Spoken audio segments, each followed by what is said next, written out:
संविधान की शपथ लेकर मुख्यमंत्री बने हैं, उसी संविधान को वो नहीं मानते और तार तार कर रहे हैं।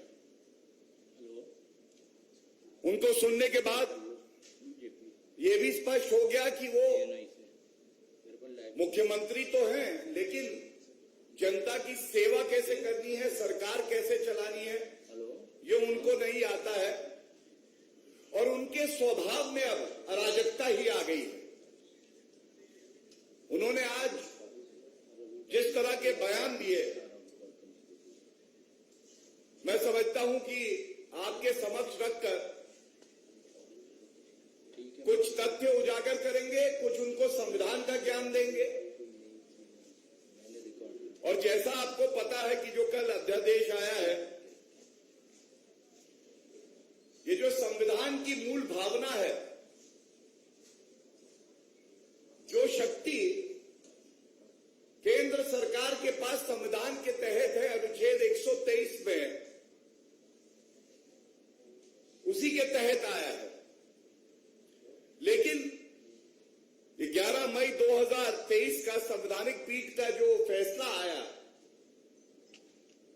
ये अरविंद केजरीवाल ने इतनी भी जरूरत नहीं समझी कि इसे पढ़ ले। और वो इसलिए है कि ये 105 पन्नों का है, 164 इसमें पैराग्राफ है। अब अरविंद केजरीवाल जी तो जो शराब के ठेकेदार हैं, उनके साथ ही समय बिताते हैं। कैसे एक शराब नीति ठेकेदारों से पूछ के लाएंगे, भ्रष्टाचार करेंगे। कट्टर बेईमान तो आप हैं अरविंद केजरीवाल जी, लेकिन आज जो आपकी सूरत देखी, तो इसलिए भी दुख हुआ कि आपने कहा एक एलजी को बैठा दिया है। अरविंद केजरीवाल जी, बहुत सम्मान से आपसे एक बात कहते हैं, जिस संविधान ने आपको मुख्यमंत्री बनाया है, उसी संविधान के तहत दिल्ली में एलजी नियुक्त हुए हैं। तो अगर आप ऐसे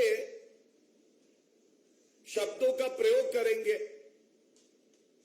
उनका सम्मान नहीं करेंगे, तो जनता आपका सम्मान भी नहीं करेगी। और देखिए, नासमझी क्या होती है या कट्टर बेईमानी क्या होती है। बोल गए कि सर्वोच्च न्यायालय में छुट्टी हो गई, अध्यादेश इसीलिए जैसे ही छुट्टी हुई कल लाया गया रात में। और ये पहले क्यों नहीं लाया गया? तो मैं दो बातें बता दूं। सबसे पहले तो अरविंद केजरीवाल जी, आपने वक्तव्य दिया है कि 5 मिनट में यह अध्यादेश उड़ जाएगा। तो मुफ्त में आपको एक सलाह भी देता हूं और ज्ञान भी देता हूं। ये देश का सर्वोच्च न्यायालय है, अपने दायित्व और कर्तव्य को जानता है। और सर्वोच्च न्यायालय में कोई छुट्टी नहीं होती है, वेकेशन बेंच है।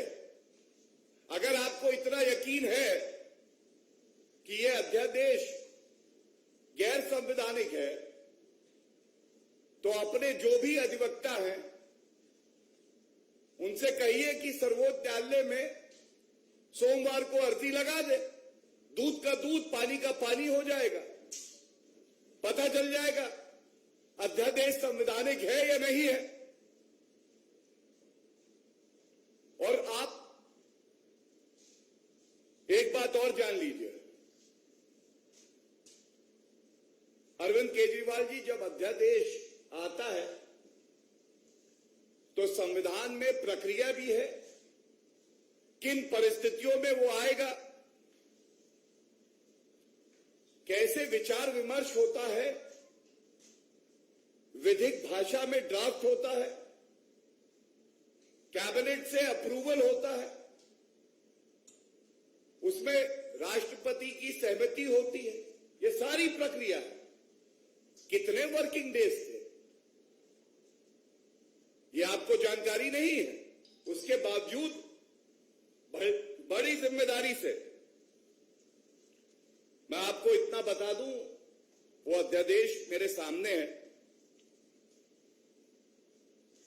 वो अध्यादेश संविधान के तहत पूरी तरह से संवैधानिक,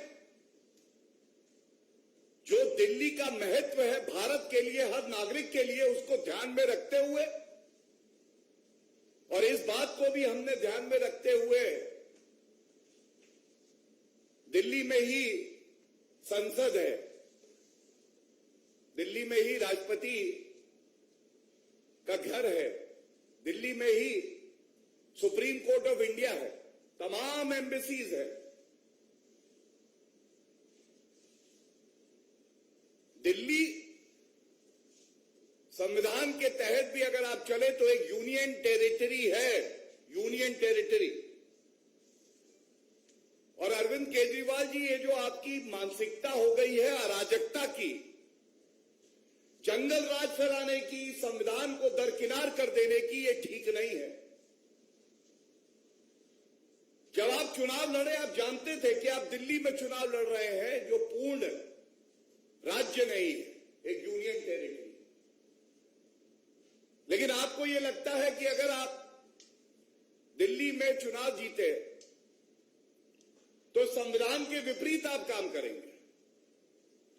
आप अपशब्द कहेंगे देश के चुने हुए प्रधानमंत्री के लिए, उपराज्यपाल के लिए, आप संविधान भी नहीं पढ़ेंगे। तो अरविंद केजरीवाल जी, ऐसा होने वाला नहीं है। जनता आपको यह बताना चाहती है, दिल्ली एक यूनियन टेरिटरी है, अरविंद टेरिटरी नहीं है। संविधान से चलेगा, केजरीवाल के कानून से नहीं चलेगा। और मैं आपके सामने अब जो तथ्य रखने जा रहा हूं, इस उम्मीद से रखने जा रहा हूं कि ये सारी जानकारी उस कट्टर बेईमान अरविंद केजरीवाल तक पहुंचे, जो शराब नीति का एक एक शब्द पढ़ता है, क्योंकि उसको वसूली करनी होती है, अपने घोटाले छुपाने होते हैं। लेकिन जिस संविधान की वो शपथ लेता है, उसी को तार तार करता है, और उसको पढ़ने का, अध्ययन करने का समय उनके पास नहीं है।